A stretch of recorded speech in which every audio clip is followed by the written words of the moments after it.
আমার তো ছেলে নেই, আমার মেয়ে আছে। আমি চাই আমার মেয়েদেরকে মানুষের মতো মানুষ করার জন্য একটা সংগঠনের দেশে আমার মন মতো আছে, আমি ধাসে ধাসে পরীক্ষিত, সেটা ইসলামী ছাত্রী সংস্থা।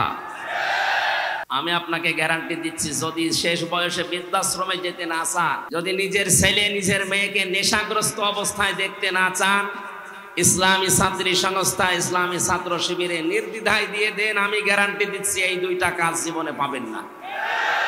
একমাত্র ছাত্র সংস্থা বাংলাদেশে একটাই, অন্যগুলো আছে ইসলামী যারা আছে, কিন্তু এটা আমি পরীক্ষিত, এদের ভেতরে কোনো নেশাখোর নেই। আপনি আল্লাহর ওলি দেখার জন্য সেই বরিশাল চলে যান, আল্লাহর ওলি দেখার জন্য চলে যাচ্ছেন সেই চট্টগ্রামে, সিলেটে। কিসের আল্লাহর ওলি? আল্লাহর ওলি আপনার বাড়ির পাশে ওই ছেলেটা যে যুবক মানুষ 5 ওয়াক্ত নামাজ পড়ে আর তাহাজ্জুদ আদায় করছে। এটার ট্রেনিং দেওয়ার জন্য ইসলামী ছাত্র শিবির ইসলামী ছাত্রী সংস্থা, এটা আল্লাহর নিয়ামত। আমি আবার বলছি, ছেলে আল্লাহ আমাকে দেয়নি, দুইটাই মেয়ে, এই দুইটাকে এরকম জায়গায় ভর্তি করে দেব। আমার জীবনের কোনো চিন্তা থাকবে না যে তাদের নিয়ে, কারণ ওইভাবেই তারা ধাসে ধাসে গড়ে তুলবে। 5 ওয়াক্ত নামাজ পড়লে রিপোর্ট লেখা লাগে যে আমি 5 ওয়াক্ত নামাজ পড়েছি। আমি পরীক্ষিত এই কারণে বলছি, কয়েকদিন আগে আমার একটা শপথ ছিল, কিন্তু হয়নি। 120টার উপরে আমরা প্রশ্ন দিয়েছিল, পারিবারিক জীবন সম্পর্কে 20টার উপরে। আমি সারা দেশে কোরআনের ওয়াজ করে বেড়াই, অথচ আমি এ পরীক্ষায় পাশ করতে পারলাম না, আমার সিরিয়াল আবার পেছিয়ে দিয়েছে। তাহলে যারা পাশ করেছে ওরা যদি সত্যি পাশ করে থাকে, তারা কোন ধাঁচের মানুষ আপনি টের পাচ্ছেন না? নবীজি যা করেছিলেন আমার মনে হচ্ছে 1500 বছর পরে তাই করছে এই মানুষগুলো। এমনি এমনি আল্লাহ একেবারে সহজে বিজয় দিয়ে দিল। এর ভেতরে কত ঘাম, কত রক্ত, কত কৌশল, কত বুদ্ধি আপনি টের পাচ্ছেন? 15.5 বছর বহু চেষ্টা হয়েছে, কিচ্ছু হয়। জালেম আরো তার বৃদ্ধি বাড়িয়েছে। কথা বলেন। বিশ্ব নবী জানালেন তোমরা পায়খানা কম বানাবা আর চুলা বেশি বানাবা। ওই সময় আবু জেহেল তো আগেই মারা গেছে বদরে। মক্কা বিজয়ের সময় বেঁচে ছিল, কাফেরদের যে নেতৃত্বে ছিল এই লোকটার নাম আবু সুফিয়ান। খুব কৌশল বস্তু। রাতের বেলা গোয়েন্দাদেরকে 4 জনকে পাঠিয়েছে, যা তো দেখ মোহাম্মদ এসেছে নাকি মক্কা বিজয় করার জন্য, লোকজন কেমন আছে এটা একটু দেখে আয়। ওরা রাতের বেলা একটু হাফসা দেখে, পাহাড়ের পাদদেশ থেকে তাকিয়ে দেখছে মানুষ আর কয়জন তো জানে না তাঁবুর ভেতরে, শুধু চুলা গুনতেছে। রান্নাঘর 1 2 3 4, মানে এক একজন মানুষ বানিয়েছে 8টা 10টা করে। 10,000 মানুষ যদি 5টা করেও বানায়, বলেন কত? এই 50,000 গদ্দে গদ্দে ওদের রাত হয়ে গেছে, রাত 12টা 1টা। যে একটা কাজ হলো, 5 চুলা যদি এত হয়, মানুষ কত আছে ও গুনে শেষ করা যাবে না। চল নেতারে বল। নেতারা এসে বলছে যে কি মানুষের পরিমাণ আমরা জানি না, তাঁবুর ভেতরে কত কি আছে, খালি চুলা গুনিছি। রান্নাঘর গণনা করতে করতে রাত প্রায় অর্ধেক হয়ে গেছে, আমরা চলে আসলাম। মানুষের হিসাব আমরা জানি না। ধমক দিয়ে বলছে পাঠালাম তোদের মানুষ গণনা করতে, তোরা চুলা গুনলি, তোদের দিয়ে হবে না। আরো নতুন 4 জনকে ভোরবেলার দিকে পাঠিয়েছে, যা এবার দেখ। নবী যে জানিয়েছিলেন পায়খানা কম বানাবা, আর এ রাতে যেহেতু এ কাজে সবার যাওয়া লাগে, প্রাকৃতিক প্রয়োজন, এক একটা পায়খানার সামনে দাঁড়িয়ে আছে 200 500 700 করে। ওরা গণনা করছে লাইন, 4-5 লাইন গণনার পরে চিন্তা করছে এ তো কয়েক হাজার হয়ে গেল, আর তাঁবুর ভেতরে যে কত আছে ও আল্লাহ জানে, দরকার নেই। যে বলছে কত মানুষ আছে গণনা করতে পারেনি, কিন্তু পায়খানার সামনে যে লাইন, 4-5 লাইন গণার পরে আমাদের আর সহ্য হয়নি, চলে এসেছি। গণনা করতে পাঠালাম কি, আর তোরা গুনলি কি? তোদের দিয়ে হবে না, আমি নিজে একা যাবো। সকালবেলা গেছি, তারা দেখিয়েছে কিন্তু একটাকেও আঘাত করে নাই। শেষ পর্যন্ত লোকটা মুসলমান হয়ে গিয়েছিল। চিন্তা করেছেন কোথায়? শত্রুদের ঘরে আশ্রয় নিলে বলেছিলেন মাফ করে দিবা। এত বড় কঠোর এবং প্রকাশ্য শত্রু ছিল আবু সুফিয়ান। আমার তো মনে হচ্ছিল 5 তারিখের পর থেকে অন্য কিছু মনে হয় আমাদের দ্বারা হবে, কারণ আমার নিজেরও রাগ ছিল। 3টা বছর বিনা কারণে রাজা কষ্ট দিয়েছি আমারে। জেলখানা এমনি দিয়ে দিতেন, 3 বছর না 10 বছর রেখে দিতেন। তা আমার যে মামলা, এ মামলায় তো মানে বাড়িতেও রাখা যায় না, জান্নাতে রাখা দরকার। আর আমারে ওরা ফাঁসির কন্ডেম সেলের ভেতরে 24 ঘন্টা তালা লাগিয়ে আবার সিসি ক্যামেরা দিয়ে রাখে, যেন আমার সাথে কেউ যেন কথা না বলে। মাওলানা মামুনুল হক আর আমার এত কষ্ট দিয়েছে, রিমান্ডে তো দিয়েছে মাটির নিচে নিয়ে, জেলখানার ভেতরে। আর অধিকাংশ পড়তো আমাদের মালায়ন হিন্দু, দেবদাস, সুব্রত বালা, দেবদুলাল, আশিক কুমার, এ নামগুলো মুখস্থ হয়ে গেছে। 3 বছর এরাই ছিল আমার সামনে। মুসলমান দিত না, মনে করতো মুসলমান দিলে যদি ওর উপর একটু দয়া দেখায়, খাবার দাবারের যে অবস্থা মনে হতো কে যেন খাবারটা মাখিয়ে এরপরে দিয়েছে। অথচ উনি নিজেও আমার সাথে 4 দিন ছিলেন, ডাক্তার শফিকুর রহমান। এই লোকটা ঘোষণায় দিয়ে দিলেন যে আমরা আমার নিজের পক্ষ থেকে যা অত্যাচারিত হয়েছি, আমার দলের পক্ষ থেকে সব আল্লাহর জন্য মাফ করে দিলাম।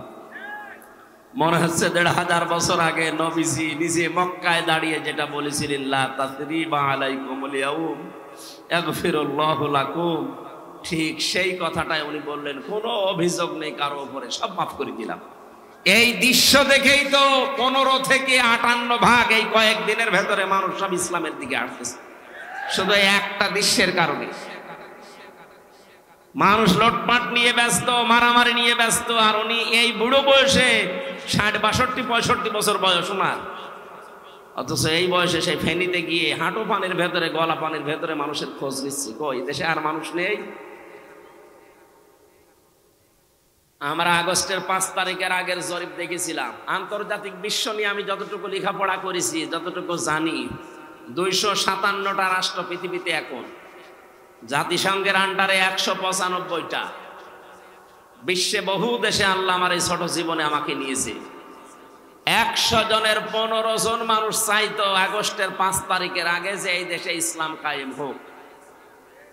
তোমার তো 1 মাস 16-17 দিনের ব্যবধানের গত 15 দিনের রিপোর্ট আমি বানাইনি, আল জাজিরা আন্তর্জাতিক একটা রিপোর্ট দিয়েছে, এই দেশের রক্ষণ করি, আন্দাজে দেয়নি তারা, চিন্তা ভাবনা করে তারা দিয়েছে। 100 জনের 58 জন মানুষ এখন চাচ্ছে এই বাংলাদেশে আল্লাহর কোরআন কায়েম হোক। আর এটা কায়েম করার জন্য যিনি পালিয়েছে তার দ্বারা সম্ভব। এক কথা বলে না কেন? সম্ভব যাদের জন্য, যাদের দ্বারা আপনি টের পাচ্ছেন না, যাদের দেখলে আল্লাহর কথা মনে হয়। এই লোকটার অ্যাক্টিভিটিস, এই লোকটার ইখলাস, এই লোকটার তাওয়াক্কুল, তার ইবাদত আমি নিজে দেখেছি। আমি এই বয়সে, আমার 33 বছর বয়স, 1-1.5 পারা দাঁড়িয়ে পড়তে গেলে আমার পায়ে ব্যথা হয়। আর উনি এক একটা সেজদায় 45 মিনিট 1 ঘন্টা সেজদায় পড়ে আছে। আমার বাবার চাইতেও বয়স বেশি, আমার বাবার 52, ওনার 62 উপরে। এত বয়সে যদি ইবাদত করতে পারে, যৌবন বয়সে কি করেছে তার ইখলাস দেখেই তো আল্লাহ মানুষের মনের ভেতরে মহব্বত, ভালোবাসা ঢেলে দিয়েছে। প্রকাশ্য শত্রু, তারপরও সামনে গেলে নরম হয়ে যায়। কুষ্টিয়ায় গিয়েছিল কিছুদিন আগে, এক নজর দেখার জন্য হিন্দু পর্যন্ত পাগল যে একটু দেখতে দেন। এই ভালোবাসাটা পয়দা করেছে টাকা পয়সা দিয়ে। কথা বলেন। আল্লাহ বলেন, কোন মানুষ যখন ঈমান আর আমলে উত্তীর্ণ হয়, তখন আমি আল্লাহ ওই লোকটার প্রতি সৃষ্টি জগতের ভেতরে একটা ভালোবাসা পয়দা করে দিই। এটা বাস্তব, আমরা এখন দেখলাম। সুতরাং চুলকানি যাদের উঠতেছে, শিবিরের নাম শুনেছে, সমন্বয়ক 152-র ভেতরে 108 জনের শিবির। আরে শয়তান, তোর ছেলে মেয়ে কোথায় ছিল? বল, তোর ছেলে মেয়ে কোথায় ছিল এতদিন? যারা জীবন দিয়েছে সাইদ আবু সাইদ রংপুরের শিবিরের সাথী ছিল। এক কথা বলে না কেন? পুলিশের গাড়ি থেকে যাকে আহত অবস্থায় উপর থেকে টান দিয়ে ফেলে দিয়েছিল আমিন, শিবিরের সদস্য ছিল। টের পাচ্ছেন কোথা থেকে কি হয়েছে? তাহলে আন্দাজে লাফাচ্ছেন। এখন আপনি কি করেছেন 15.5 বছর? কিচ্ছু অবদান আপনার নেই। সুতরাং এই নাস্তিক যেই কয়টা রাম আর বামরা যখন লাফাচ্ছে, আমার মনে হয় এদেরকে ওই ফরিদউদ্দিন মাসুদ, রুহুল আমিনের মতো অবাঞ্ছিত ঘোষণা করা দরকার দেশের জন্য।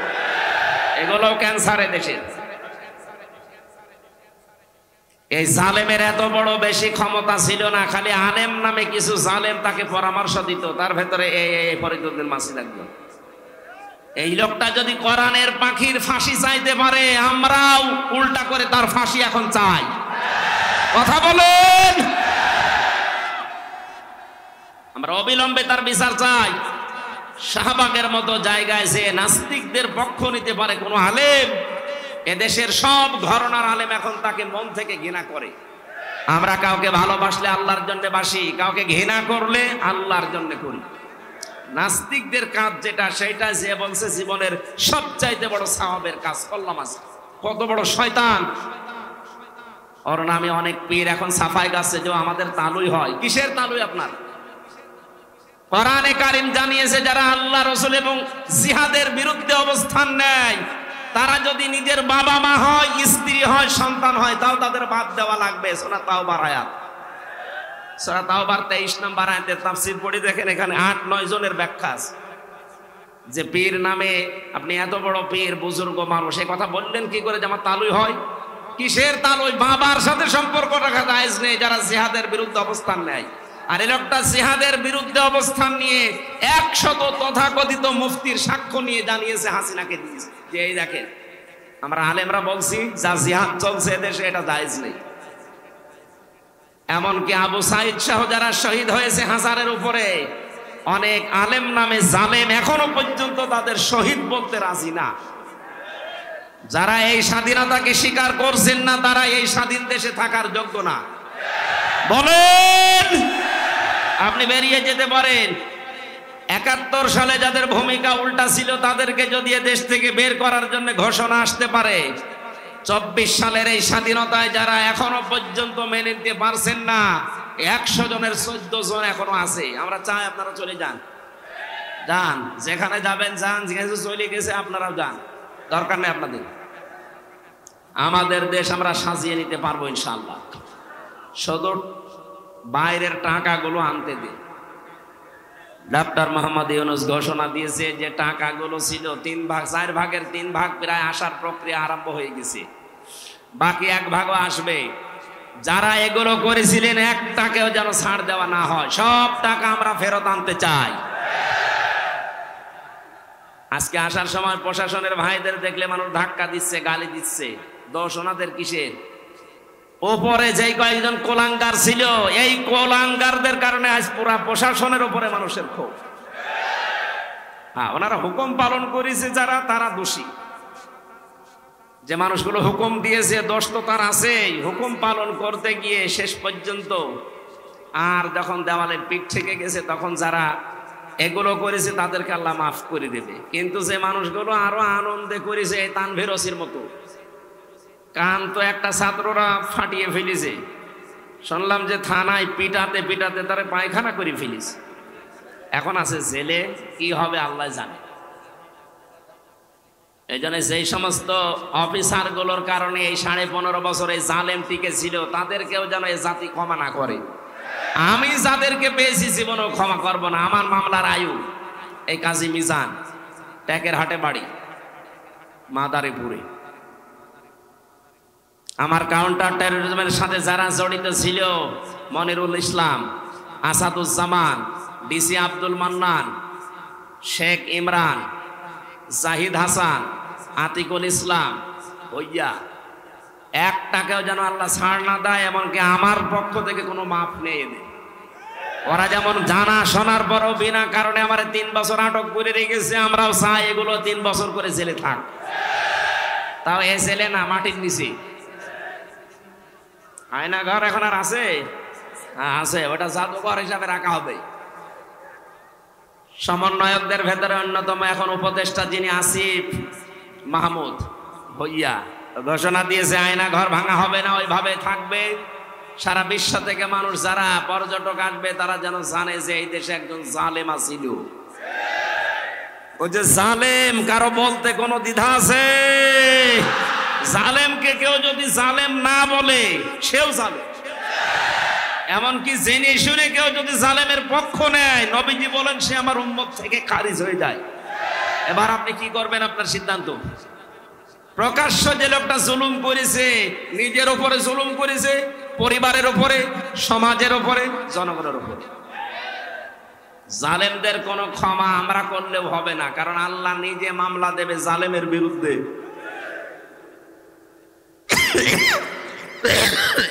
কথাটা খুব ভয়ঙ্কর কথা। আল্লাহ নিজে মামলা দেবে, আপনি টের পাচ্ছেন? আমার তো এই আয়াত পড়ার পরে সূরা শূরার 42 নম্বর আয়াত, এই আয়াত পড়ার পরে আমার শরীর শিউরে ওঠে যে এদেশের 1628টা চেয়ারে যারা ছিল সবগুলো জালেম, একটাকেও আমি ভালো পাইনি। আমি বহু জায়গায় গিয়েছি, প্রত্যেকটাই জালেম ছিল। আরে প্রত্যেকটাই আল্লাহর মামলার আসামি। বলেন কেন? সূরা আলে ইমরানের 168 নম্বর আয়াতে আছে, 78 নম্বর আয়াত, ওয়ালা ইয়াহসাবান্নাল্লাযীনা কাফারু আন্নামা নুমলি লাহুম খায়রুল লিআনফুসিহিম ইন্নামা নুমলি লাহুম লিয়াজদাদু ইসমা ওয়া লাহুম আযাবুম মুহিন। আল্লাহ পাক বলেন, হে নবী, কাফেররা ধারণা করে, মনে করে, এই চিন্তা ভাবনা করে যে ক্ষমতা আল্লাহ তাদেরকে দিয়েছে, ক্ষমতায় বসিয়ে রেখেছে মনে হয় ভালোবেসে। অথচ না, তাদের এই ক্ষমতা দিয়ে যে জুলুম অত্যাচার গুলো হয়, আমার আল্লাহ বলেন আমি তাদের পাপ পরিপূর্ণ হয়ে যাক এইটা চাই। আর হয়েছেও তা। 15.5 বছরে পাপ একেবারে খাপের খাপ মিলে গেছে, আর জায়গা নেই। তখন আল্লাহ পাক বলেন আলাহুম আযাবুম মুহিন, আমার শাস্তি তখন ভয়ঙ্কর অবস্থায়, অপমানিত অবস্থায় তাদেরকে পাকড়াও করেছে। 850 বছর আগে পালিয়েছিল লক্ষণ সেন, এত বছরের ভেতরে পৃথিবীতে কেউ পালায়নি, এইটা বাদ দিয়ে। কথা বলেন না কেন? এজন্য বাস্তবতায় এইটা আল্লাহ পাক দেখেছেন যে পাপ আর জায়গা নেই পূর্ণ হওয়ার, পরিপূর্ণ হয়ে গেছে। তখন আল্লাহ ধরেছে একেবারে ধরার মতো। যারেই ধরে তারই এত অপমান করে, পৃথিবীতে এত অপমান কেউ হয়নি। আপনারা বলেন ওরা যারা ফাঁসি দিয়েছে, হ্যাঁ ফাঁসি যারা দিয়েছে, যে মানুষগুলো ফাঁসি হয়েছে প্রত্যেকেই বীরের মতো জীবন দিয়ে গেছে। আমাকে যে কারারক্ষী পাহারা দিত তার ভেতরে একজন আমি মুসলমান পেয়েছিলাম, কুতুবউদ্দিন, রাজবাড়িতে বাড়ি। বের হওয়ার কিছুদিন আগে আমারে বলছে, হামজা ভাই, আমি ওই সময় পাহারায় ছিলাম শহীদ মীর কাশেম আলীর। ওনাকে যেদিন ফাঁসি দেওয়া হবে সকাল রাত 10টা 1 মিনিটে, সন্ধ্যার সময় আমার ডিউটি শুরু হওয়ার পরে বললাম, স্যার আপনারা 3 ঘন্টা পরে ফাঁসি, আপনি প্রস্তুতি নেন। উনি আমারে বলছে, কারারক্ষী ভাই 3 ঘন্টা তো অনেক সময়, আপনি 2 ঘন্টা ঘুমালাম, আপনি আমারে ডাক দিয়ে 1 ঘন্টা আগে। আপনি আল্লাহর ওলি খুঁজে পান না? মাওলানা মামুনুল হক জেলখানায় আমার পাশের রুমে 3টা বছর মাঝে মাঝে এই কথা আমাকে জানাতো, হামজা ভাই এতদিন পর্যন্ত উল্টা পাল্টা ধারণা আমিও করেছি, এখন বাস্তবতা এসে দেখছি এদেশের সবচাইতে আল্লাহওয়ালা এবং ইমানদার মানুষ যাদের ফাঁসি দেওয়া হয়েছে জামাতের, তাদের যে ইমান কোন পর্যায়ের এটা মাপার ক্ষমতা আমারও নেই। আমিও মানুষ হিসাবে মাঝে মাঝে ধৈর্য হারা হয়ে যায়। কিন্তু কি শোনালো কারারক্ষী, 3 ঘন্টা পরে যার ফাঁসি, সে লোকটা বলছে আমি 2 ঘন্টা ঘুমালাম, আপনি আমারে ডাক দিয়েন। তার ঘুম আসে কি করে? আমরা ঘুমের বড়ি খেয়ে আমার ঘুম আসতো না, তাও তো আমার কোনো চিন্তা নেই। আর তার নিজের ছেলে ব্যারিস্টার আরমান গুম হয়ে আছে 8 বছর। তার স্ত্রী ওই সময় অসুস্থ, তার দলীয় লোকগুলো সব পালিয়ে পালিয়ে বেড়াচ্ছে, কেউ জেলখানায় ভর্তি আছে। বাংলাদেশের ভেতরে একটা ম্যাগনেট ছিল, 1000 লক্ষ মানুষের কর্মসংস্থান তৈরি করে দিয়েছে। সেই লোকটা মাত্র 3 ঘন্টা পরে ফাঁসি বলছে আমি ঘুমালাম। দেখলাম ঠিক 2 ঘন্টা পরে ডাক দিলাম, উনি উঠলেন। গোসল করার পরে, ওযু করার পরে এসে নামাজ শেষ করে আমারে বলছে এবার চলেন। চলেন মানে আপনি যদি নিয়ে যেতে না পারেন তাহলে জল্লাদকে ডাক দেন, কারণ সময় আর বেশি নেই। মনে আছে শ্বশুর বাড়ি যাবে, তাড়াতাড়ি করছে। আমার ওই সময় আমাকে কারারক্ষী বলেছে, ভাই আমার তো মনে এখনো পর্যন্ত বিশ্বাস হয় না যে ঘুমাইলো কি করে, ওনার এত চিন্তায় ঘুম আসলো কি করে। আমি বলেছিলাম, কুতুব ভাই ঘুম কেন এসেছে আমি বুঝতে পেরেছি। সূরা হামিম সিজদার 30 নম্বর আয়াতে আল্লাহ 1500 বছর আগে তার ঘুমের কাহিনী জানিয়েছেন। ইন্নাল্লাযীনা ক্বালু রাব্বুনাল্লাহু সুম্মা ইসতাকামু তাতানাজ্জালু আলাইহিমুল মালাইকা। আল্লাহ পাক বলেন অবশ্যই যারা এই কথা বলতে পারে আমাদের রব আল্লাহ, আর এর উপরে যারা টিকে থাকতে পারে। এ বাংলাদেশের 100 জনের 96 জন যেহেতু আমরা মুসলমান, আমরা এক বাক্যে চামড়ার মুখ দিয়ে বলে ফেলতে পারি আমাদের রব আল্লাহ, কিন্তু টিকে থাকার মতো মানুষ মাত্র 100 জনের 15 জন ছিল। এক কথা বলছেন, 96 জন মানুষ আমরা বলি যে হ্যাঁ আমাদের রব আল্লাহ, কিন্তু ঝড় আসলে টিকে থাকার মতো মানুষ মাত্র 100 জনের 15 জন। বাকিগুলো সব ওই আমার তালই হয় এই লাইনে আছি, ঝড় দেখলেই বাতি আগেই নিভে যায়। কোথায় সেই সৈয়দপুরে ঝড় উঠেছে, এই জল ঢাকায় বাতি নিভে গেছে। কিন্তু যারা টিকে থাকতে পারে, সৈয়দপুরে না, এখান থেকে হাফ কিলোমিটার দূরেও যদি বিশাল ঘূর্ণিঝড় শুরু হয়, বাতি জ্বলতেই থাকে। তাদের ভেতরে একজন শহীদ মীর কাশেম আলী। এই লোকটাকে যখন আল্লাহ একজন আছে, তিনি আমাদের রব, এবং টিকে থাকার মতো ঈমান আল্লাহ দেখলেন যে হ্যাঁ টিকে আছে, আল্লাহ পাক বলেন তখন তার বিপদে আমি আল্লাহ ফেরেশতা পাঠাই। এ কথা কার? আরো জোরে বলেন। এটা যে প্রমাণ হয়েছে এই দেশে, সেই কথাটাই শোনালাম। কেন ওই লোকটা ওই সময় এ কথা বললো যে আমি 2 ঘন্টা ঘুমাই, আপনি কি স্বাভাবিক মনে করছেন? বলতে আমার যত সহজ লাগছে, বিষয়টা এত সহজ না, কারণ আমি নিজে তো পরীক্ষিত।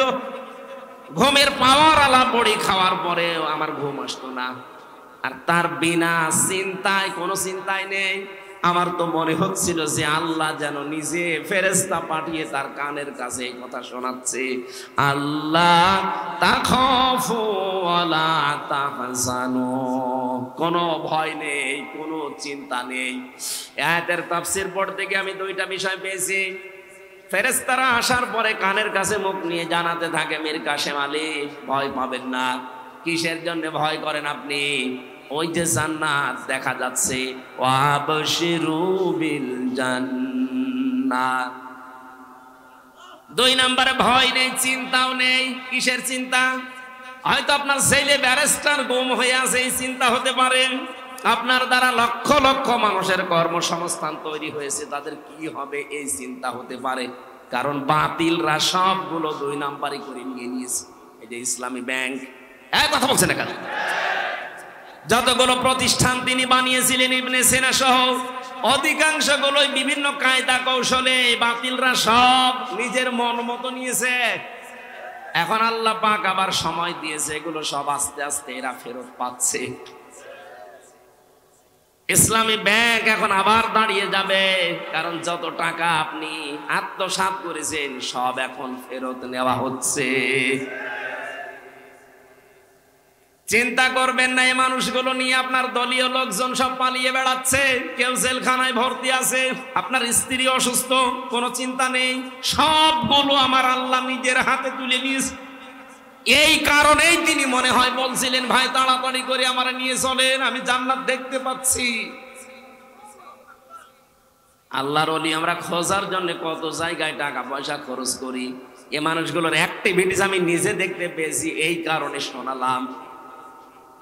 আল্লাতি কুনতুম তুআদুন, যার ওয়াদা আল্লাহ নিজে করেছেন, নাহানু আউলিয়াউকুম ফিল হায়াতিদ দুনিয়া ওয়া ফিল আখিরাহ।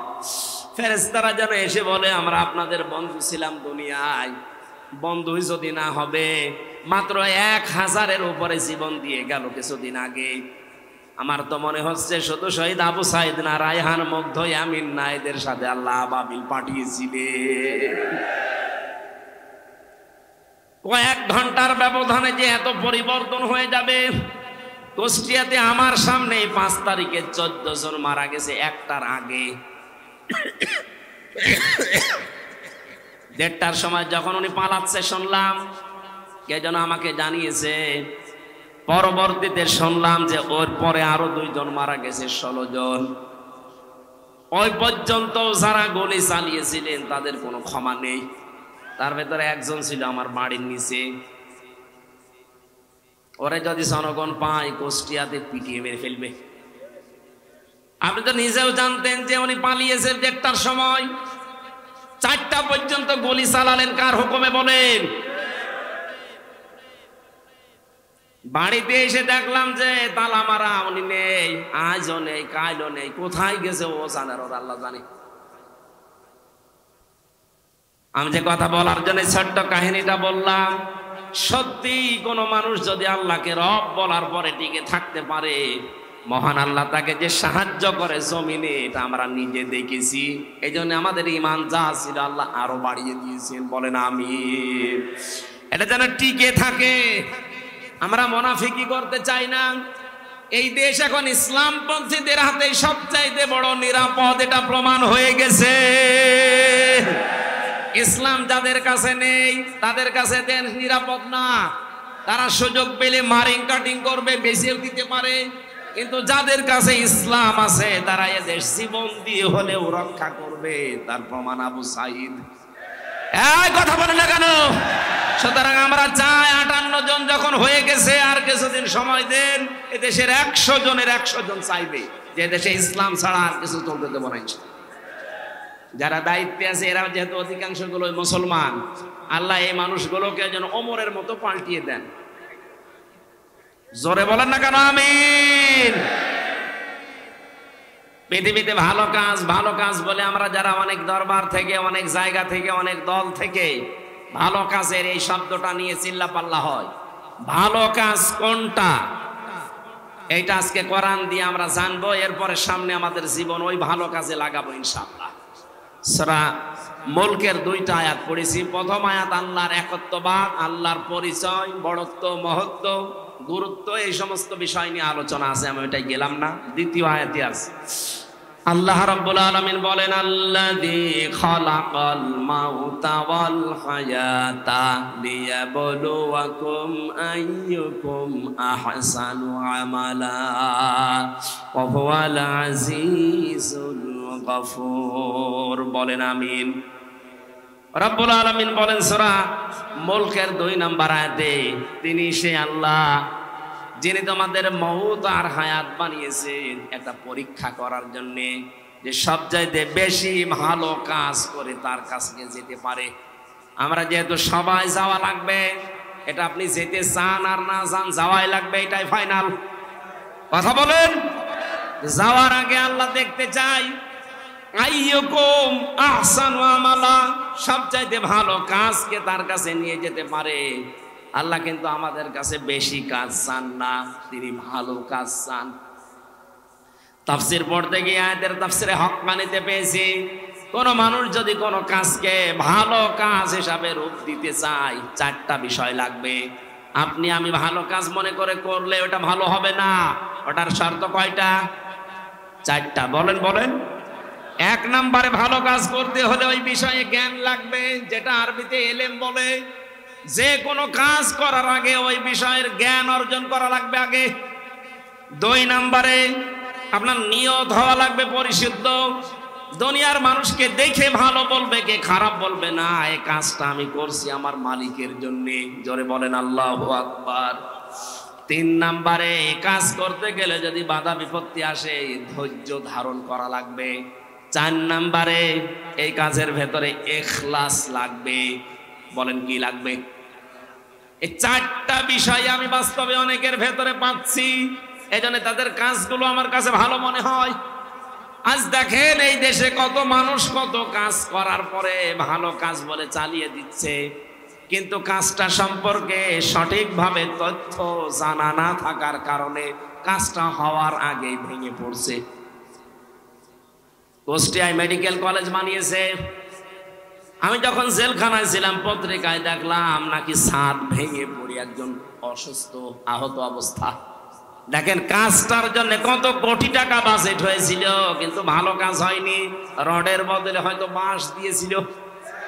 কথা বলে না কেন? আল্লাহ আপনার কাছে বেশি কাজ চান না, আল্লাহ চান ভালো কাজ। বলেন তো কি কাজ? ভালো কাজের প্রথম শর্ত ওই বিষয়ে জ্ঞান লাগবে। বাংলাদেশ জামাত ইসলামী আর ইসলামী ছাত্র শিবির, ইসলামী ছাত্রী সংস্থা, আমি যা দেখেছি বাস্তবে এইটাই চাচ্ছে। যাকে যেই লাইনে ওঠাতে চায় ওই লাইনের অভিজ্ঞ করে তুলে দিচ্ছে। তার প্রতি লাইনে, অ্যাডভোকেটের লাইনে, আইনজীবীদের লাইনে, ডাক্তারের লাইনে, ব্যবসায়ীর লাইনে, যে লাইন বলেন আপনি তাকান। জামাত ইসলামী শিবিরের লোক যে লাইনে আছে দেখবেন ওই বিষয় খুব অভিজ্ঞ। আমি তো তাই পেয়েছি। অ্যাডভোকেটদের ভেতরে এখন সারা দেশে একজনের নাম শোনা যায় বেশি, অ্যাডভোকেট শিশির মুনির। শিবিরের কেন্দ্রীয় সেক্রেটারি ছিল, সুবহানাল্লাহ বলতে পারেন নাই? অন্য কত বড় বড় দলের, রাজনৈতিক দলের কেন্দ্রীয় সেক্রেটারি, সভাপতি তো আমরা দেখতে পাচ্ছি। তাদের এখন সব থইলের বিড়াল বের হচ্ছে। শরীয়তপুরের একজন, নাম নিলাম না, সে ছিল বাংলাদেশ ছাত্রলীগের সভাপতি। তার যে কত টাকা এই 15 বছরের ভেতরে হয়েছে সে জানি আর আল্লাহ জানে। কোন এই মানুষগুলো দায়িত্ব পায়নি কোনোদিন। এদেরকে আপনি একটু দিয়ে দেখেন তো, যার 10,000 টাকা নিয়ে দায়িত্ব দিয়েছেন, 20 বছর পালন করার পরে 11,000 হবে না, 10,000-এর চাইতে আরো কমবে। কারণ এই কাজের অভিজ্ঞতা তাদের সবচাইতে বেশি। চিকিৎসা বিভাগের দিকে তাকান, আমি তাকিয়ে দেখেছি ফরিদপুরের ডাক্তার শাহিন জাদ্দার, খুলনার ডাক্তার মতিয়ার রহমান, চট্টগ্রামের ডাক্তার আশিকুর রহমান, যতগুলো ডক্টর আমরা পাচ্ছি সব এই বিষয়ের এক একজন সর্বোচ্চ অভিজ্ঞতা সম্পন্ন। ডাক্তার মতিয়ার রহমানের নাম বললাম, সারা পৃথিবীর ভেতরে 8 জনের নাম পেয়েছি আমরা, যে মানুষগুলো অপারেশন করে ছাড়া কম্পিউটারের মাধ্যমে পিত্তথলির পাথর বের করার অভিজ্ঞতা সবচাইতে বেশি। শুধু বাংলাদেশ না, সারা পৃথিবীর ভেতরে, তার ভেতর উনি একজন। এই মানুষগুলো সব এখান থেকে তৈরি হওয়া।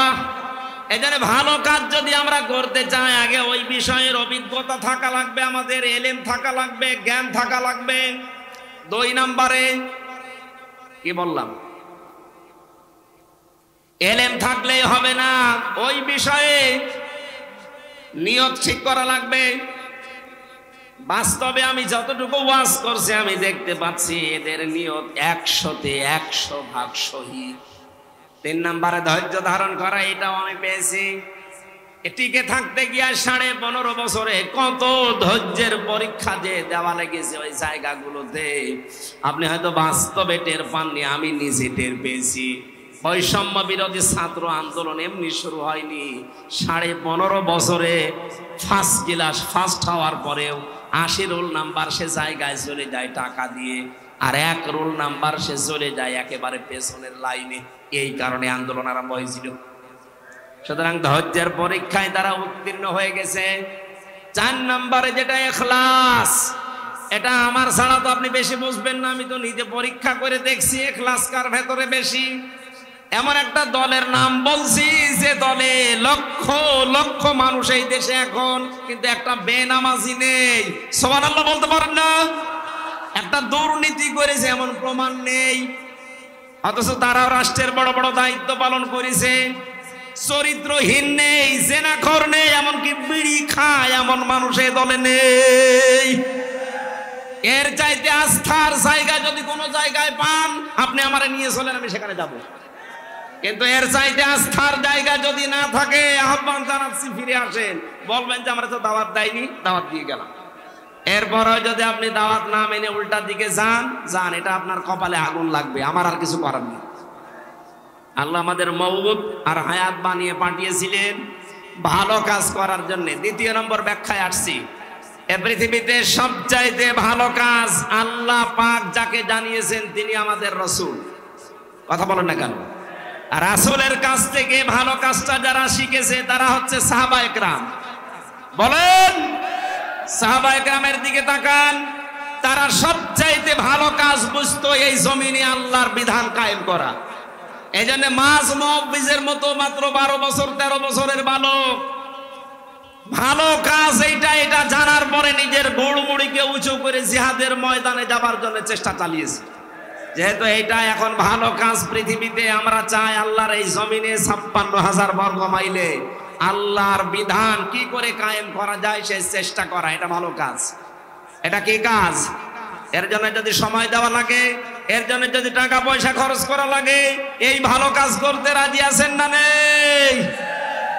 আজ 53 বছর বাবা চালিয়েছে, স্বামী চালিয়েছে, চাচা চালিয়েছে, বোন চালিয়েছে, ম্যাডাম চালিয়েছে, শুধু এখন দেখতে বাকি আছে আল্লাহর এই কোরআন দিয়ে দেশ চললে কেমন দেখা যায়।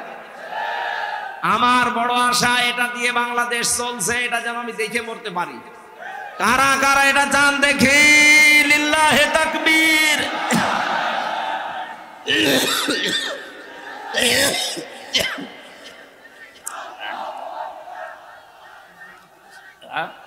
সবচাইতে বেশি অত্যাচার যারা সহ্য করেছে এই 15.5 বছর, কই তারা তো কারো দোকানপাট লুট করে না, কারো বাড়িতে আঘাত করে না, তারা মন্দির পাহারা দিচ্ছে।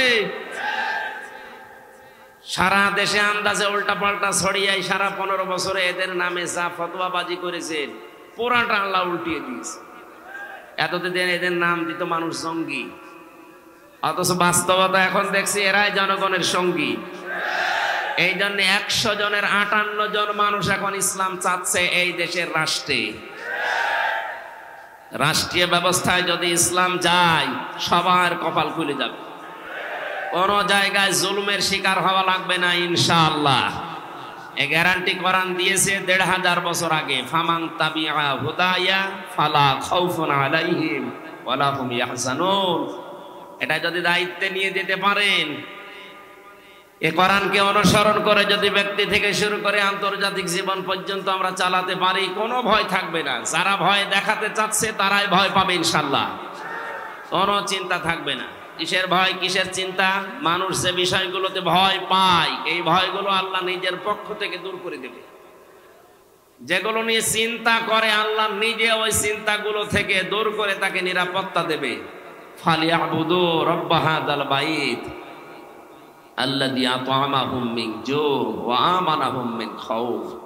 আমরা আমাদের রবের ইবাদত যদি মন মতো আরম্ভ করে দেই, যে সমস্ত ভয় আছে, ক্ষুধার ভয়, চিন্তা আছে, রাস্তায় বের হলে না জানি আবার খুন হয়ে যায় কিনা। চাচা এরশাদ বলেছিল না, ঘরে থাকলে খুন, বাইরে গেলে গুম। সে অবস্থা থাকবে না ইনশাআল্লাহ। আমরা শুধু এখন দেখতে চাই 100 জনের 58 জন যেহেতু চাচ্ছে দেশে ইসলাম আসুক, তাও 1 মাস এই 17-18 দিনের ব্যবধানে, বাকি কিছুদিন যেতে দেন। এদেশের 100 জনের 100 জন মানুষ চাইবে যে ইসলাম ছাড়া অন্য কিছু চলবে না ইনশাআল্লাহ। বাস্তবতা যারা আছে এখন দায়িত্বে, তাদের একটু সময় দেন, যৌক্তিক এবং সম্মানজনক সময় তাদেরকে দেন, তারা যেন একটু গুছিয়ে নিতে পারে।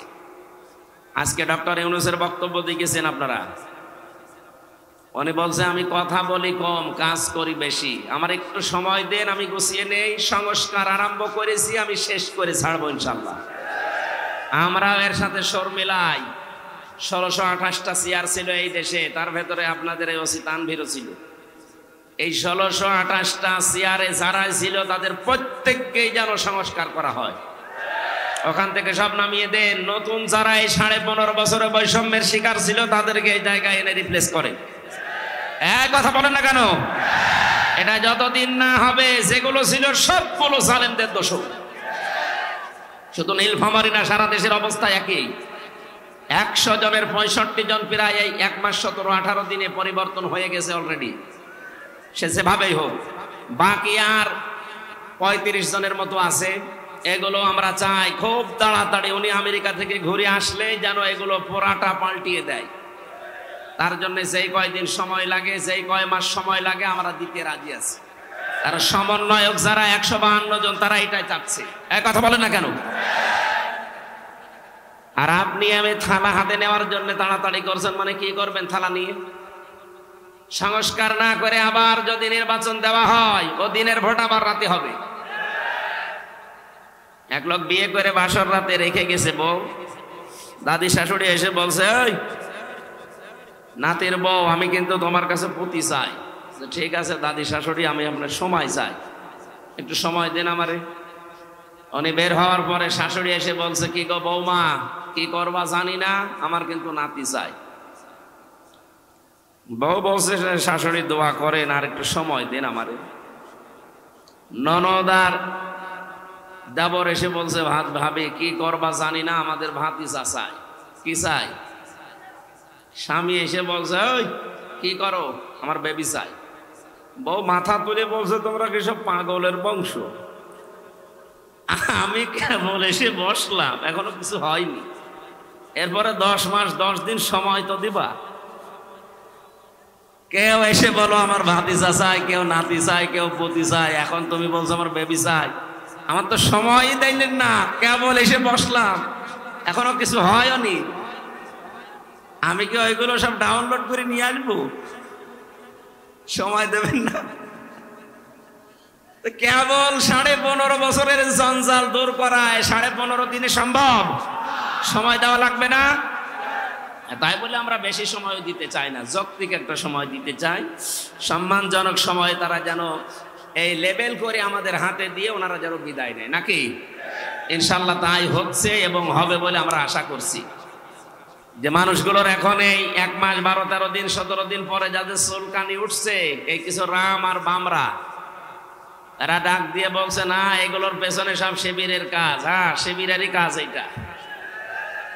কারণ যুদ্ধ ক্ষেত্রে কৌশল অবলম্বন করা এটা নবীর সুন্নাত। এক কথা বলেন না কেন? বিশ্ব নবী যেদিন মক্কা বিজয় করবেন, ওই দিন তিনি কাবা শরীফ থেকে অদূরে একটা জায়গায় তাঁবু টাঙিয়েছিলেন। 10,000 সাহাবী তার সাথে, সবার হাতে তরবারি ছিল। নবীজি বললেন, না এখানে কৌশল করা লাগবে, তোমরা এই রাতের বেলা এখানে তাঁবু টাঙাও, এই জায়গাতে তোমরা 3টা কাজ বেশি করবা, আর পরবর্তীতে তোমরা 3টা কাজ করবাই না। 1 নম্বরে কাজ করবা যেটা বেশি, পায়খানা বা টয়লেট, এটা বানাবা একেবারেই কম, কয়েকটা। যেটা রান্না করে চুলা বলে, রান্নাঘর বলে, এটা বানাবা মন মতো। 10,000 মানুষ, এক একজন 5টা করে 10টা করে বানাও। আর আমার শত্রু আবু সুফিয়ান, এর বাড়িতে যদি কেউ আশ্রয় নেয় দেখো, তাহলে তাকে কিচ্ছু বলবো না। 1,500 বছর আগের এই ঘটনা ইতিহাসে পড়ার পর আমার মনে হয় এই 1,500 বছর পর 2024 সালে এদেশে যাকে দেখলে আল্লাহর কথা মনে হয়, সেই লোকটা বাস্তবে দেখিয়েছে। এই কথা বলছেন? আপনি তাকান, মিলে যাবে একেবারে খাপের খাপ। উনি অবলম্বন করেছিলেন কৌশল। ঢাকা বিশ্ববিদ্যালয়ের শিবিরের সভাপতি এই কয়েকদিন আগ পর্যন্ত কেউ জানতোই না।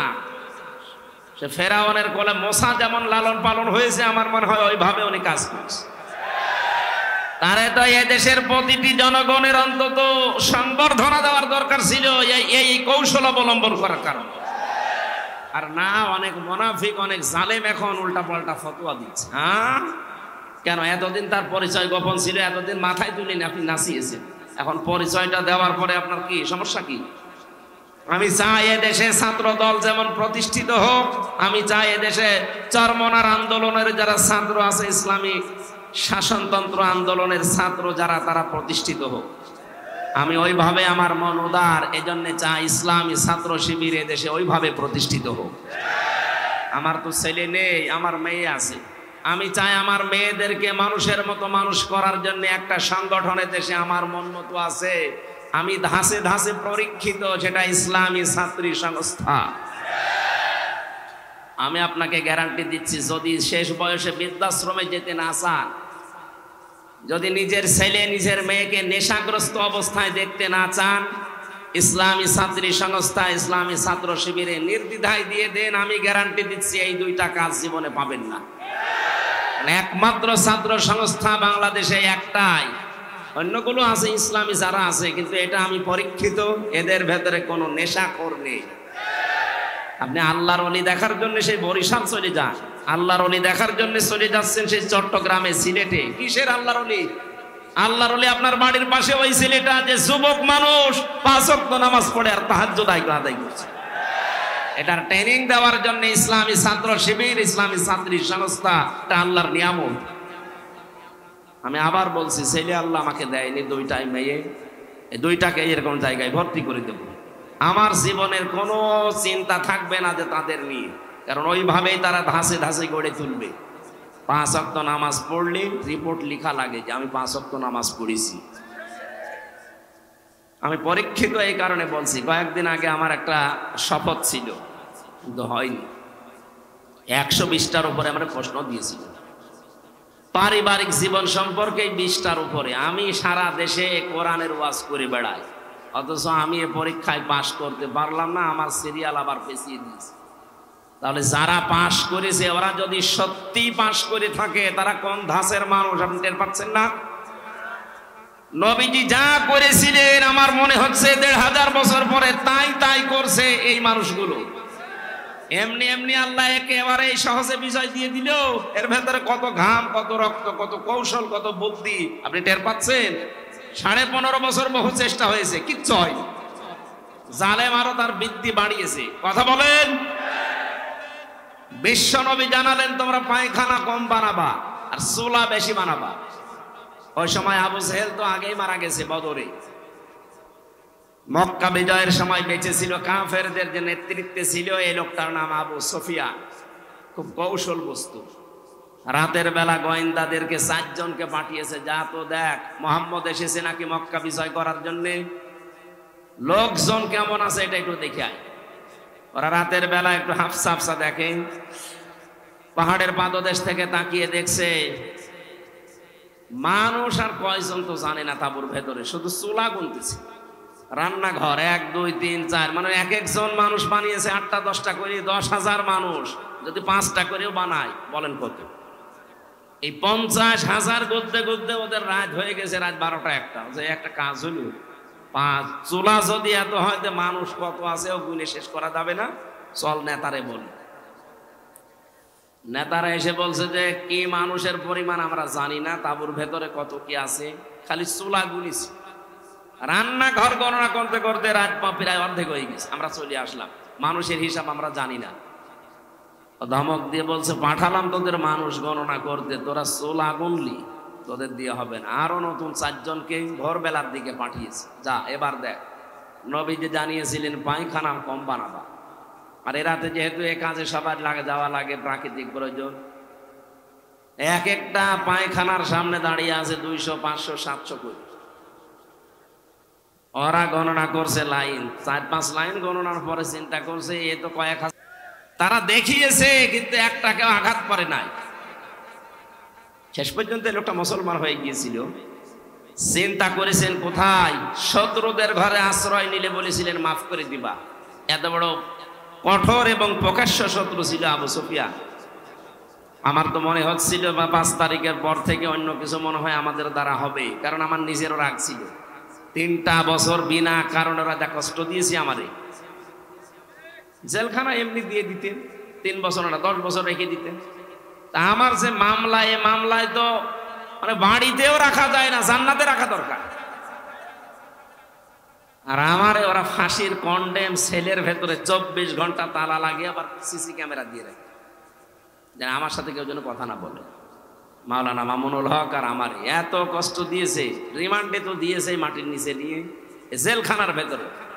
আর অধিকাংশ পড়তো আমাদের মালায়ন হিন্দু, দেবদাস, সুব্রত বালা, দেবদুলাল, আশিক কুমার, এ নামগুলো মুখস্থ হয়ে গেছে। 3 বছর এরাই ছিল আমার সামনে। মুসলমান দিত না, মনে করতো মুসলমান দিলে যদি ওর উপর একটু দয়া দেখায়। খাবার দাবারের যে অবস্থা, মনে হতো কে যেন খাবারটা মাখিয়ে এরপরে দিয়েছে।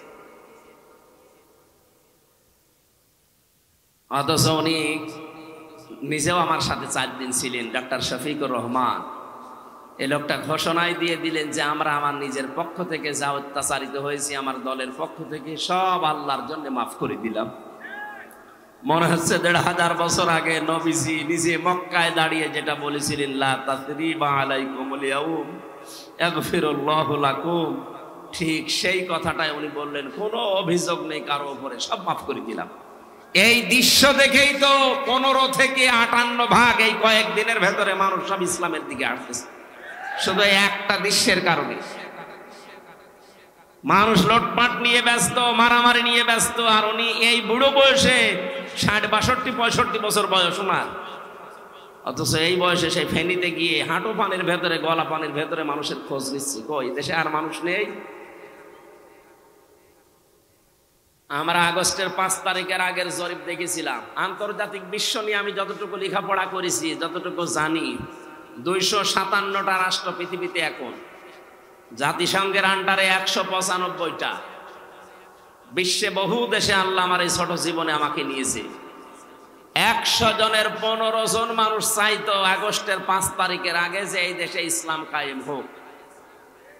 তোমার তো 1 মাস 16-17 দিনের ব্যবধানের গত পরশু দিনের রিপোর্ট আমি বানাইনি, আল জাজিরা আন্তর্জাতিক একটা রিপোর্ট দিয়েছে। এই দেশের রক্ষণ করি আন্দাজে দেয়নি, তারা চিন্তা ভাবনা করে তারা দিয়েছে। 100 জনের 58 জন মানুষ এখন চাচ্ছে এই বাংলাদেশে আল্লাহর কোরআন কায়েম হোক।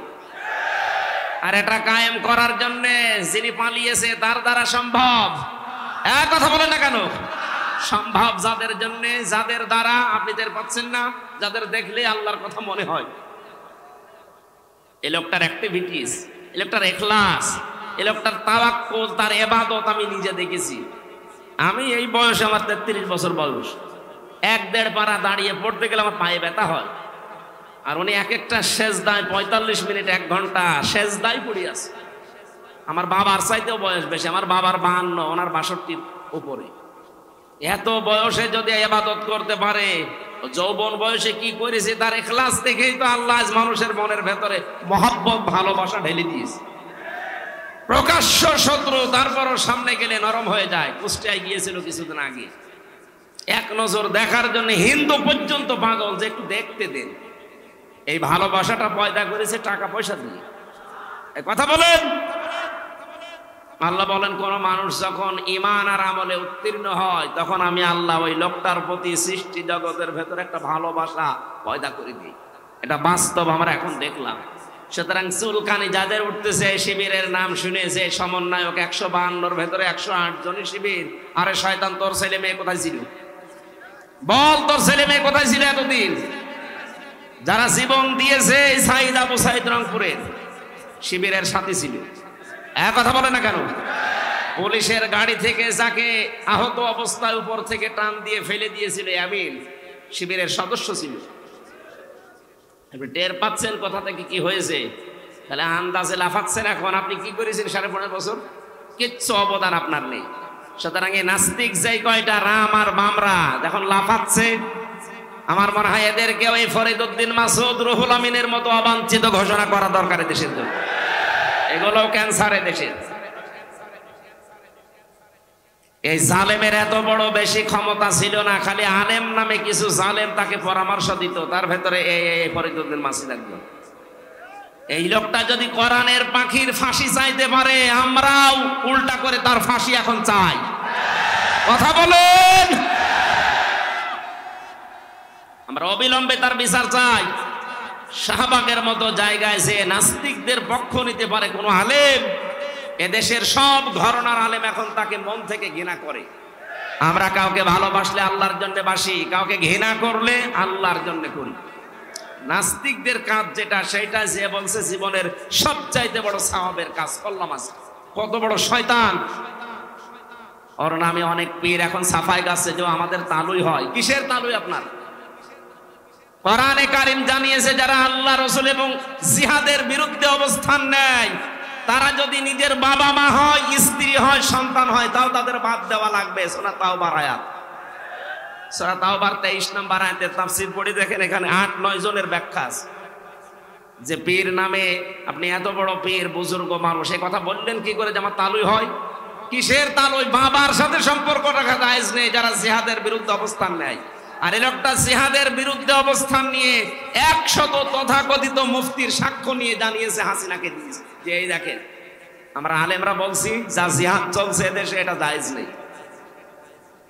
এমনকি আবু সাইদ সহ যারা শহীদ হয়েছে হাজারের উপরে, অনেক আলেম নামে জালেম এখনো পর্যন্ত তাদের শহীদ বলতে রাজি না। যারা এই স্বাধীনতাকে স্বীকার করছেন না, তারা এই স্বাধীন দেশে থাকার যোগ্য না। বলেন, আপনি বেরিয়ে যেতে পারেন। 71 সালে যাদের ভূমিকা উল্টা ছিল তাদেরকে যদি দেশ থেকে বের করার জন্য ঘোষণা আসতে পারে, 24 সালের এই স্বাধীনতায় যারা এখনো পর্যন্ত মেনে নিতে পারছেন না, 100 জনের 14 জন এখনো আছে। আমরা চাই আপনারা চলে যান। যান, যেখানে যাবেন যান, যেখানে চলে গেছে আপনারাও যান, দরকার নেই আপনাদের। আমাদের দেশ আমরা সাজিয়ে নিতে পারবো ইনশাআল্লাহ। শুধু বাইরের টাকাগুলো আনতে দিন। ডক্টর মোহাম্মদ ইউনূস ঘোষণা দিয়েছে যে টাকাগুলো ছিল 3 ভাগ, 4 ভাগের 3 ভাগ প্রায় আসার প্রক্রিয়া আরম্ভ হয়ে গেছে, বাকি 1 ভাগও আসবে। যারা এগুলো করেছিলেন 1 টাকাও যেন ছাড় দেওয়া না হয়, সব টাকা আমরা ফেরত আনতে চাই। আজকে আসার সময় প্রশাসনের ভাইদের দেখলে মানুষ ধাক্কা দিচ্ছে, গালি দিচ্ছে, দোষ ওনাদের কিসের? ওপরে যেই কয়েকজন কোলাঙ্গার ছিল, এই কোলাঙ্গারদের কারণে আজ পুরা প্রশাসনের উপরে মানুষের ক্ষোভ।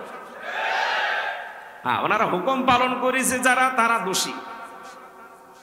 যে মানুষগুলো হুকুম দিয়েছে দোষ তো তার আছেই, হুকুম পালন করতে গিয়ে শেষ পর্যন্ত আর যখন দেওয়ালে পিঠ থেকে গেছে তখন যারা এগুলো করেছে তাদেরকে আল্লাহ মাফ করে দেবে। কিন্তু যে মানুষগুলো আরো আনন্দে করেছে, এই তানভীর ওসির মতো, কান তো একটা ছাত্ররা ফাটিয়ে ফেলেছে, শুনলাম যে থানায় পিটাতে পিটাতে তারা পায়খানা করে ফেলেছে, এখন আছে জেলে, কি হবে আল্লাহ জানে। এই জন্য যেই সমস্ত অফিসার গুলোর কারণে এই 15.5 বছর এই জালেম টিকে ছিল, তাদেরকেও যেন এই জাতি ক্ষমা না করে। আমি যাদেরকে পেয়েছি জীবনেও ক্ষমা করব না। আমার মামলার আয়ু এই কাজী মিজান, ট্যাকের হাটে বাড়ি, মাদারীপুরে। আমার কাউন্টার টেরোরিজমের সাথে যারা জড়িত ছিল, মনিরুল ইসলাম, আসাদুজ্জামান, ডিসি আব্দুল মান্নান, শেখ ইমরান, জাহিদ হাসান, আতিকুল ইসলাম, হইয়া 1 টাকাও যেন আল্লাহ ছাড় না দেয়, এমনকি আমার পক্ষ থেকে কোনো মাফ নেই এদের। ওরা যেমন জানা শোনার পরও বিনা কারণে আমার 3 বছর আটক করে রেখেছে, আমরাও চাই এগুলো 3 বছর করে জেলে থাক। তাও এ জেলে না, মাটির নিচে। আয়না ঘর এখন আর আছে? হ্যাঁ আছে, ওটা জাদুঘর হিসাবে রাখা হবে। সমন্বয়কদের ভেতরে অন্যতম এখন উপদেষ্টা যিনি আসিফ মাহমুদ ভইয়া ঘোষণা দিয়েছে আয়না ঘর ভাঙা হবে না, ওইভাবে থাকবে। সারা বিশ্ব থেকে মানুষ যারা পর্যটক আসবে তারা যেন জানে যে এই দেশে একজন জালেম আছিল। ওই যে জালেম, কারো বলতে কোনো দ্বিধা আছে? জালেমকে কেউ যদি জালেম না বলে, সেও জালেম। এমনকি জেনে শুনে কেউ যদি জালেমের পক্ষ নেয়, নবীজি বলেন সে আমার উম্মত থেকে খারিজ হয়ে যায়। এবার আপনি কি করবেন? আপনার সিদ্ধান্ত। প্রকাশ্য যে লোকটা জুলুম করেছে, নিজের উপরে জুলুম করেছে, পরিবারের উপরে, সমাজের উপরে, জনগণের উপরে, জালেমদের কোনো ক্ষমা আমরা করলেও হবে না, কারণ আল্লাহ নিজে মামলা দেবে জালেমের বিরুদ্ধে।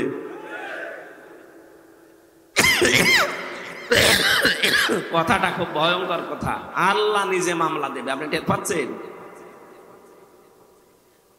আমার তো এই আয়াত পড়ার পরে সূরা সূরার 42 নম্বর আয়াত, এই আয়াত পড়ার পরে আমার শরীর শিউরে ওঠে যে এদেশের 1628টা চেয়ারে যারা ছিল সবগুলো জালেম, একটাকেও আমি ভালো পাইনি। আমি বহু জায়গায় গিয়েছি, প্রত্যেকটাই জালেম ছিল।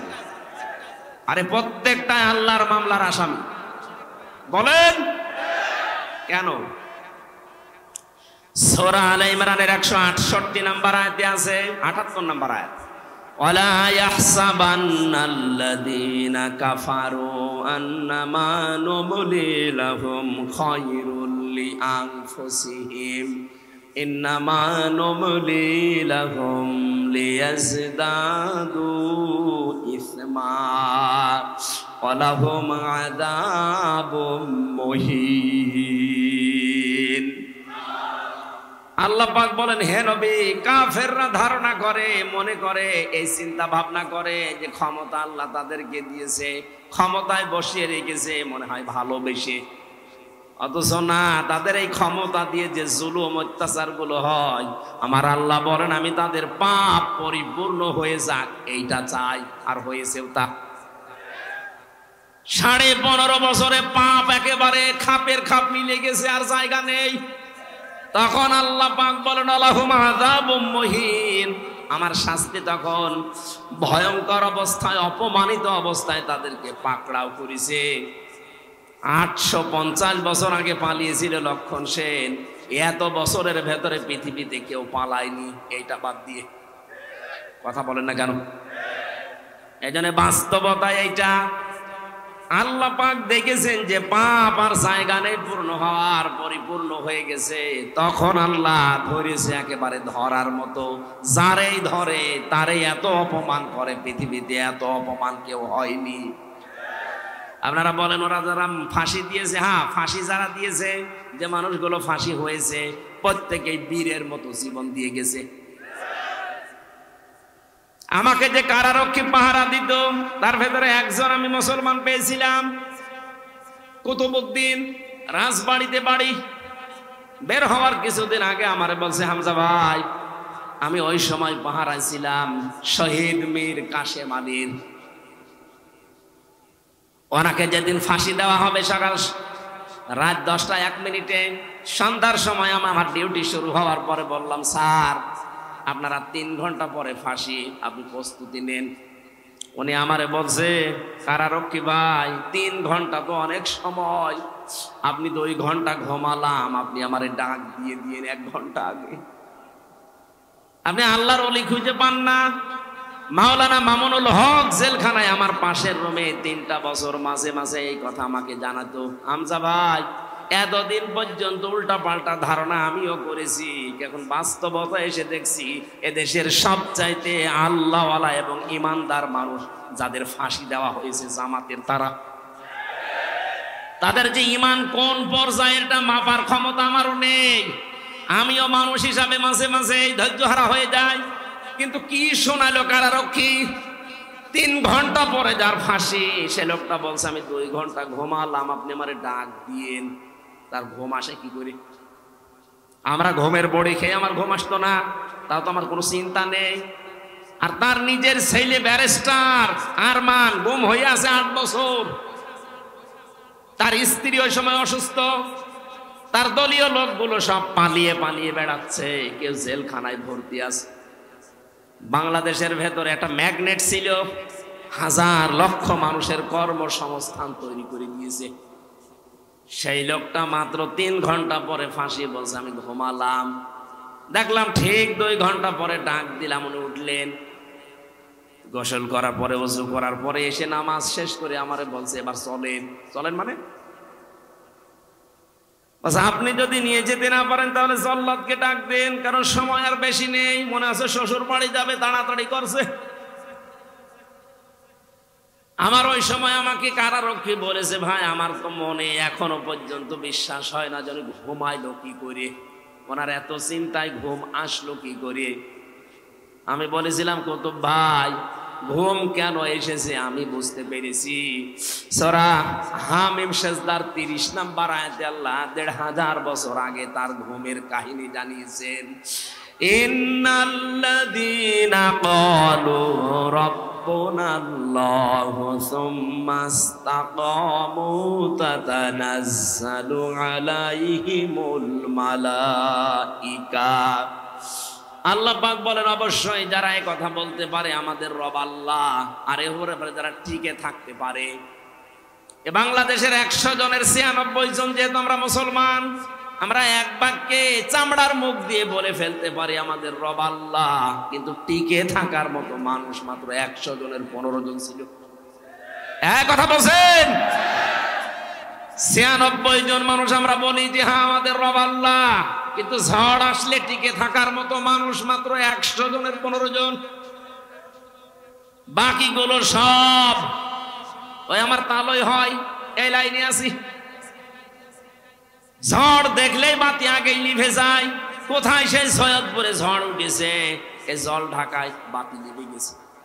কিন্তু যারা টিকে থাকতে পারে, সৈয়দপুরে না, এখান থেকে 1/2 কিলোমিটার দূরেও যদি বিশাল ঘূর্ণিঝড় শুরু হয় বাতি জ্বলতেই থাকে। তাদের ভেতরে একজন শহীদ মীর কাশেম আলী। এই লোকটাকে যখন আল্লাহ একজন আছে তিনি আমাদের রব এবং টিকে থাকার মতো ঈমান আল্লাহ দেখলেন যে হ্যাঁ টিকে আছে, আল্লাহ পাক বলেন তখন তার বিপদে আমি আল্লাহ ফেরেশতা পাঠাই। এ কথা কার? আরো জোরে বলেন।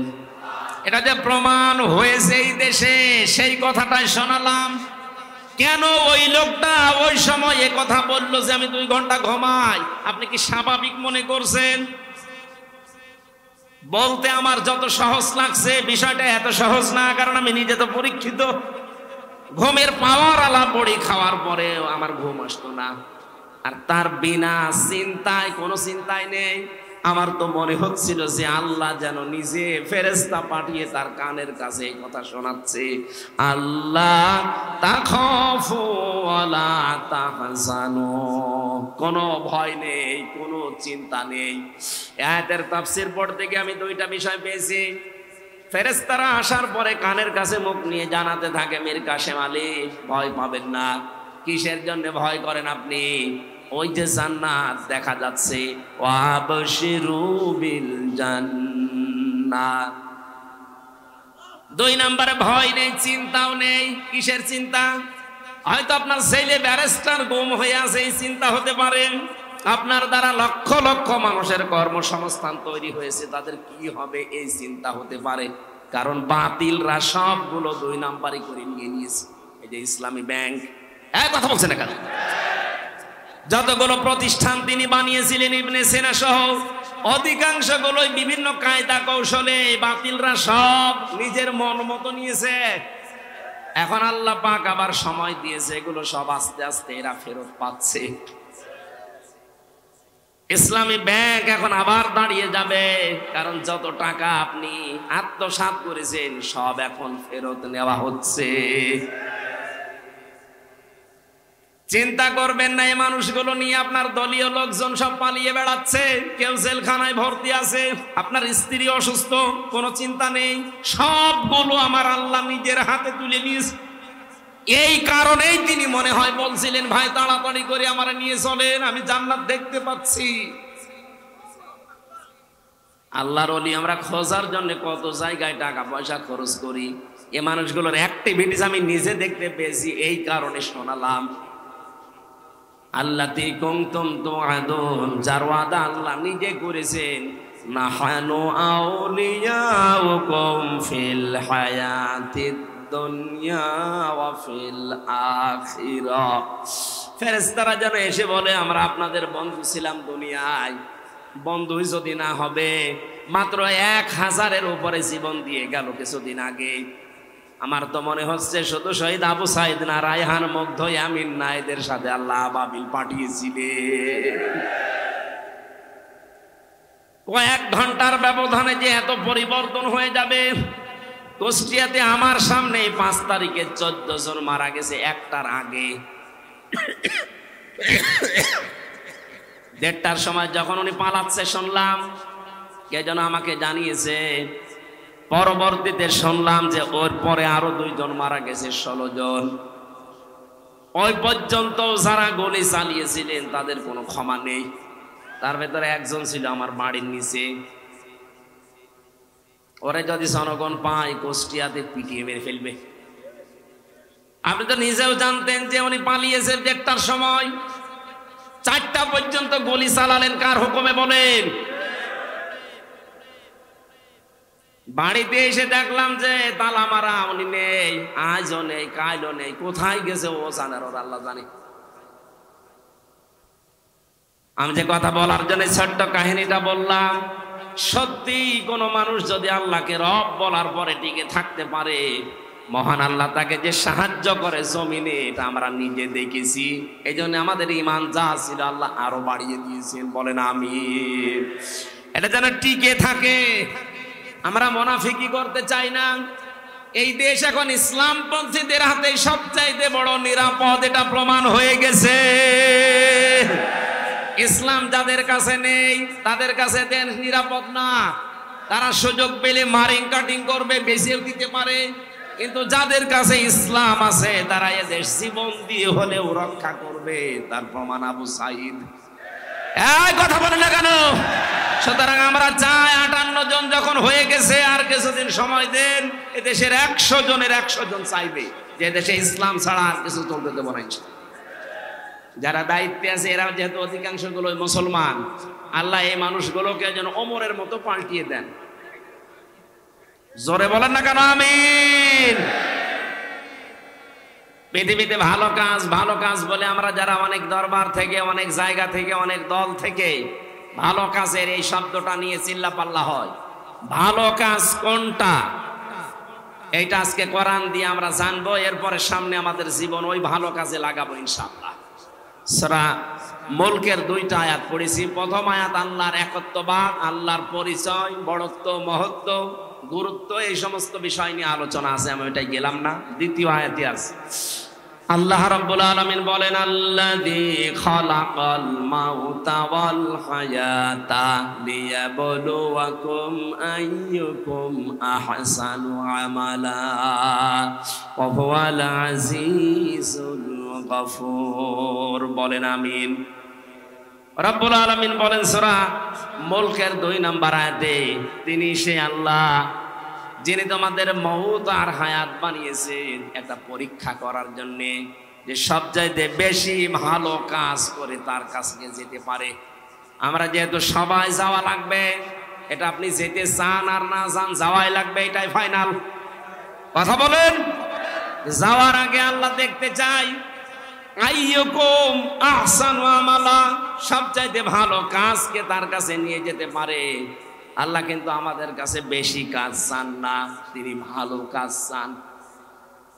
তাফসীর পড়তে গিয়ে আয়াতের তাফসীরে হক্কানিতে পেয়েছি, কোন মানুষ যদি কোনো কাজকে ভালো কাজ হিসাবে রূপ দিতে চায়, 4টা বিষয় লাগবে। আপনি আমি ভালো কাজ মনে করে করলে ওটা ভালো হবে না।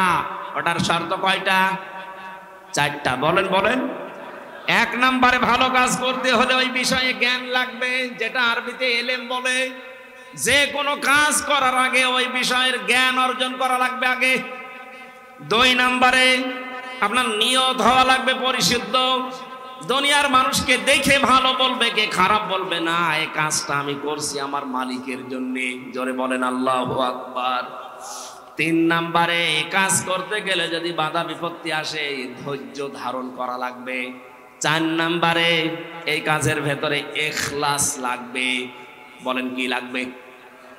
এই 4টা বিষয় আমি বাস্তবে অনেকের ভেতরে পাচ্ছি, এজন্য তাদের কাজগুলো আমার কাছে ভালো মনে হয়।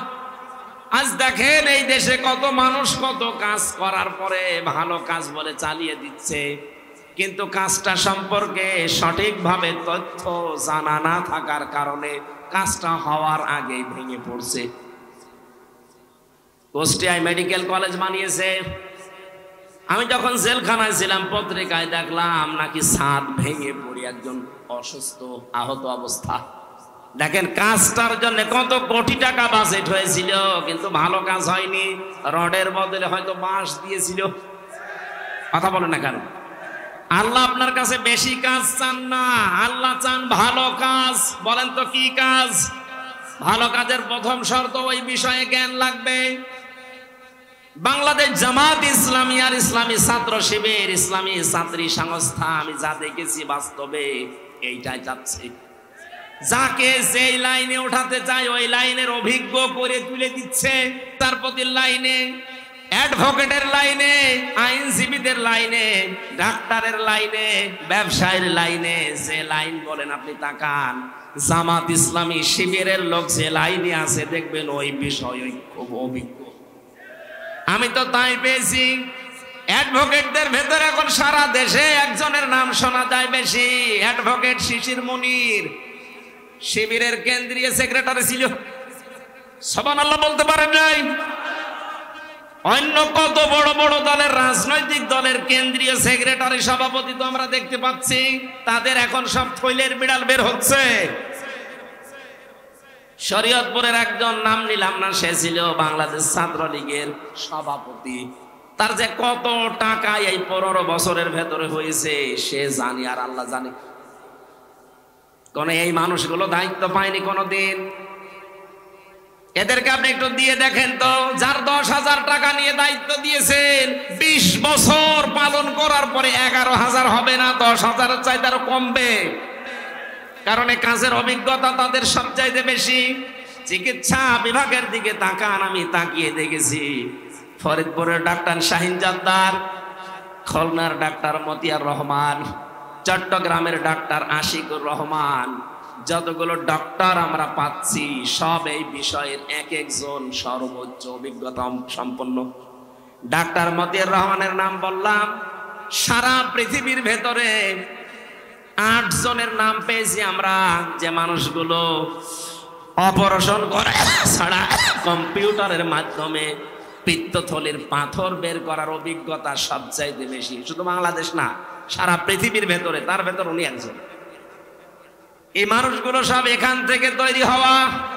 এখানে ভালো কাজ যদি আমরা করতে চাই, আগে ওই বিষয়ের অভিজ্ঞতা থাকা লাগবে, আমাদের এলেম থাকা লাগবে, জ্ঞান থাকা লাগবে। 2 নম্বরে কি বললাম, এলেম থাকলেই হবে না, ওই বিষয়ে নিয়ত ঠিক করা লাগবে। বাস্তবে আমি যতটুকু ওয়াজ করছি আমি দেখতে পাচ্ছি এদের নিয়ত 100-তে 100 ভাগ শহীদ। 3 নম্বরে ধৈর্য ধারণ করা, এটাও আমি পেয়েছি। টিকে থাকতে গিয়ে 15.5 বছরে কত ধৈর্যের পরীক্ষা যে দেওয়া লেগেছে ওই জায়গাগুলোতে, আপনি হয়তো বাস্তবে টের পাননি, আমি নিজে টের পেয়েছি। বৈষম্য বিরোধী ছাত্র আন্দোলন এমনি শুরু হয়নি, 15.5 বছরে ফার্স্ট ক্লাস ফার্স্ট হওয়ার পরেও 80 রোল নাম্বার সে জায়গায় চলে যায় টাকা দিয়ে, আর 1 রোল নাম্বার সে চলে যায় একেবারে পেছনের লাইনে। এই কারণে আন্দোলন আরম্ভ হয়েছিল। সুতরাং ধৈর্যের পরীক্ষায় তারা উত্তীর্ণ হয়ে গেছে। 4 নম্বরে যেটা ইখলাস, এটা আমার ছাড়া তো আপনি বেশি বুঝবেন না, আমি তো নিজে পরীক্ষা করে দেখছি ইখলাস কার ভেতরে বেশি। এমন একটা দলের নাম বলছি যে দলে লক্ষ লক্ষ মানুষ এই দেশে এখন, কিন্তু একটা বেনামাজি নেই। সুবহানাল্লাহ বলতে পারেন না? একটা দুর্নীতি করেছে এমন প্রমাণ নেই, অথচ তারাও রাষ্ট্রের বড় বড় দায়িত্ব পালন করেছে।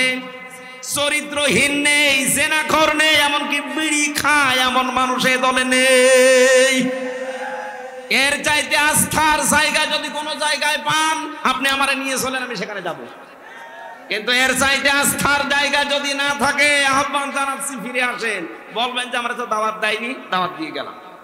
এরপরও যদি আপনি দাওয়াত না মেনে উল্টা দিকে যান, এটা আপনার কপালে আগুন লাগবে, আমার আর কিছু করার নেই। আল্লাহ আমাদের মওউদ আর হায়াত বানিয়ে পাঠিয়েছিলেন ভালো কাজ করার জন্য। 2 নম্বর ব্যাখ্যায় আসছি, এ পৃথিবীতে সবচাইতে ভালো কাজ আল্লাহ পাক যাকে জানিয়েছেন তিনি আমাদের রাসূল। কথা বলেন না কেন? আর রাসূলের কাছ থেকে ভালো কাজটা যারা শিখেছে তারা হচ্ছে সাহাবায়ে কেরাম। বলেন, সাহাবায়ে কেরামের দিকে তাকান, তারা সবচাইতে ভালো কাজ বুঝতো এই জমিনে আল্লাহর বিধান কায়েম করা। এই জন্য মাস মুআব্বিজের মতো মাত্র 12 বছর 13 বছরের বালক ভালো কাজ এটা জানার পরে নিজের গোড়মুড়িকে উঁচু করে জিহাদের ময়দানে যাবার জন্য চেষ্টা চালিয়েছে। যেহেতু এটা এখন ভালো কাজ পৃথিবীতে, আমরা চাই আল্লাহর এই জমিনে 56,000 বর্গ মাইলে আল্লাহর বিধান কি করে কায়েম করা যায় সেই চেষ্টা করা, এটা ভালো কাজ। এটা কি কাজ? এর জন্য যদি সময় দেওয়া লাগে, এর জন্য যদি টাকা পয়সা খরচ করা লাগে, এই ভালো কাজ করতে রাজি আছেন না নেই? আজ 53 বছর বাবা চালিয়েছে, স্বামী চালিয়েছে, চাচা চালিয়েছে, বোন চালিয়েছে, ম্যাডাম চালিয়েছে, শুধু এখন দেখতে বাকি আছে আল্লাহর এই কোরআন দিয়ে দেশ চললে কেমন দেখা যায়। আমার বড় আশা এটা দিয়ে বাংলাদেশ চলছে, এটা যেন আমি দেখে মরতে পারি। কারা কারা এটা চান দেখি? লিল্লাহে তাকবীর।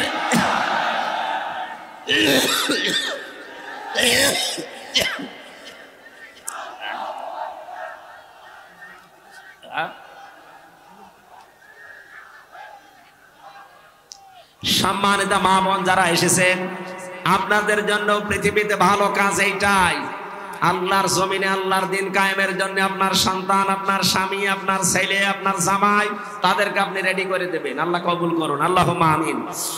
লা ইলাহা ইল্লা আনতা সুবহানাকা ইন্নী কুনতু মিনাজ জালিমিন। রব্বানা আতিনা ফিদ দুনিয়া হাসানা ওয়া ফিল আখিরাতি হাসানা ওয়া কিনা আযাবান নার। বহু কষ্ট স্বীকার করে এই প্রতিকূল পরিবেশের ভেতরে যারা বসে আছে এদেরকে তুমি কবুল করে নাও। মাহফিলের আয়োজন করতে গিয়ে যারা শ্রম দিয়েছে আল্লাহ এদেরকে তুমি মঞ্জুর করো।